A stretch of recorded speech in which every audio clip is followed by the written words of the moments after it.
Доцнат сметките за радиодифузна такса за месеците декември и јануари, поради потребата од дополнителни проверки на базите на податоци за радиодифузна такса и координативните активности со македонската радиотелевизија.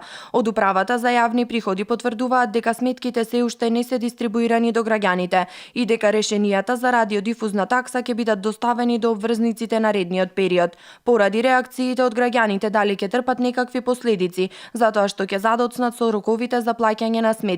Од управата за јавни приходи денеска во телефонски разговор за телевизија Мега информираа дека нема да има никакви блокади на сметките на граѓаните за овој период за кој не се испорачани сметките за наплата, бидејќи доцнењето е поради операција за проверка на податоците од страна на државните органи. Исто така посочија дека сите граѓани при евентуална блокада најпрво се опоменуваат за заостанат долг кој се нотира во самите сметки. Корекцијата на базата на податоци односно прочистувањето на регистерот на должници е со цел да се поштедат граѓаните од дополнителни трошоци.